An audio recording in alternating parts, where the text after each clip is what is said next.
Hello दोस्तों, राधे राधे। कैसे हैं आप लोग? तो उम्मीद करते हैं कि आप लोग सब अच्छे होंगे। तो आज के इस वीडियो में हम लोग कक्षा 8 अध्याय 3 ज्यामितीय आकृतियों की समझ प्रश्नावली 3.1 का क्वेश्चन नंबर 5 नंबर क्वेश्चन को हल करेंगे। तो देखिए वो कहता है, नीचे के दो कॉलम में से एक में बहुभुज का नाम तथा दूसरे में उसके अंतःकोणों के भुजाओं की माप का योग दिया हुआ है। तो कहता है बहुभुज के बहुभुज के कहता है नाम को उसके अंतः कोणों के योग के माप यानी कि योग से मिलान कीजिए। ये जो है वह यानी कि बहुभुज का नाम दिया हुआ है और उसके अंतः कोणों का योग दिया हुआ है और कहता है बहुभुज के जो है वह यानी कि नाम को उसके अंतः कोणों के योग से मिलान करना है। ठीक है, तो ये क्वेश्चन है हमारा और जो है वह कहता है इसको सॉल्व करने के लिए। तो देखिए त्रिभुज का जो है वह आप तो जानते होंगे कि त्रिभुज का तीनों कोणों का योगफल कितना होता है, 180 डिग्री होता है। लेकिन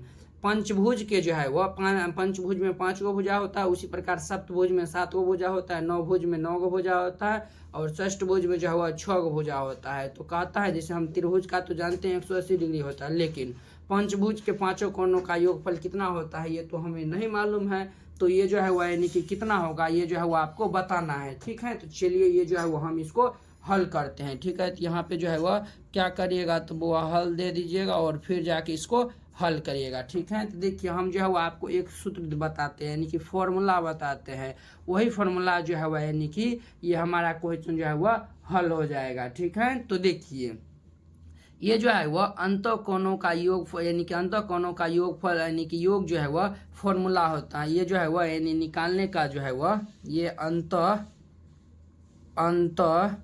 कोणों का योगफल अंतः कोणों का योगफल इज इक्वल टू एक फॉर्मूला होता है। ये फॉर्मूला होता है n-2 गुने 180 डिग्री। ये जो n है वह भुजाओं की संख्या दर्शाता है। यहाँ पे लिख दीजिए जहाँ n भुजाओं की संख्या भुजाओं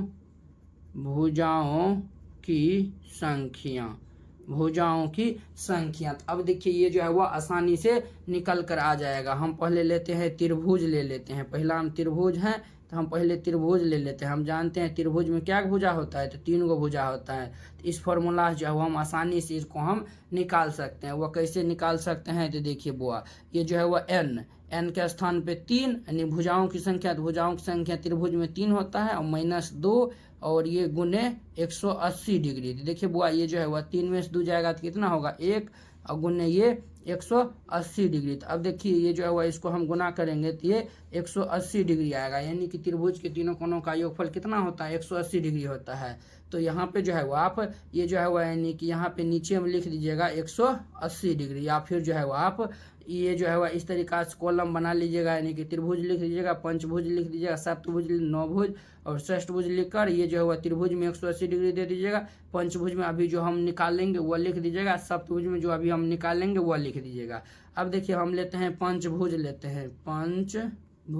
हैं तो पंचभुज है तो पंचभुज में क्या भुजा होता है 5 गो भुजा होता है। तो अब देखिए n के स्थान पर हम 5 दे देंगे, 5 - 2 और गुने 180 डिग्री। ठीक है, तो अब देखिए 5 में से 2 को घटाएंगे तो कितना होगा बुआ तो 3 होगा, 3 गुने 180 डिग्री। तो 18 दूनी 36, 18 54 यानी कि 540 डिग्री ये हो गया। तो देखिए पंचभुज का जो है वह पांचों कोणों का योगफल कितना होता है तो 540 डिग्री होता है। तो यहाँ पे लिख दीजिएगा 540 डिग्री। ठीक है, अब देखिए सप्तभुज हम निकाल लेते हैं। तो यहाँ पे हम लिख देते हैं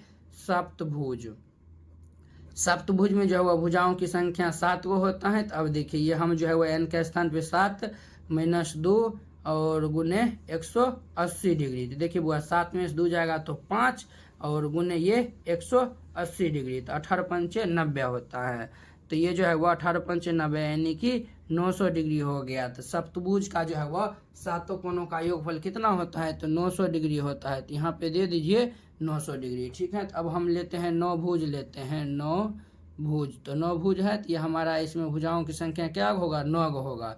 तो 9 होगा तो अब देखिए n के स्थान पे 9 दे देंगे तो 9 - 2 और गुने 180 डिग्री। तो अब देखिए 9 में से 2 जाएगा तो 7 गुने 180 डिग्री। तो अब देखिए 18 यानी कि 18 7 56 के 6 हासिल 5, 7 5 12 के 2 हासिल 1, यानी कि 1260। 9 भुज के जो है वह 9 कोणों का योगफल कितना होता है, 1260 डिग्री होता है। तो 9 भुज में दे दीजिएगा 1260 डिग्री दे दीजिएगा, ठीक है। अब हम लेते हैं षष्ठ भुज लेते हैं, तो ये हमारा षष्ठ भुज है। तो षष्ठ भुज के जो है वह, षष्ठ भुज में क्या हुआ, यानी कि भुजा होता है, तो 6 भुजा होता है, तो ये 6 हो गया। और देखिए यह हम फॉर्मूला पे डालेंगे तो ये 6 - 2 हो जाएगा, गुने ये 180 डिग्री। तो अब देखिए 6 में 2 जाएगा तो 4, गुने ये 180 डिग्री, तो 18 चौके 72, यानी 720 डिग्री। तो अब देखिए यहाँ पे जो है वह 720 डिग्री दे दीजिएगा, यही जो है वो आपका क्या हो जाएगा। तो दोस्तों ये हमारा आंसर हो जाएगा। तो आई होप कि आप लोग ये क्वेश्चन जो है वो बहुत ही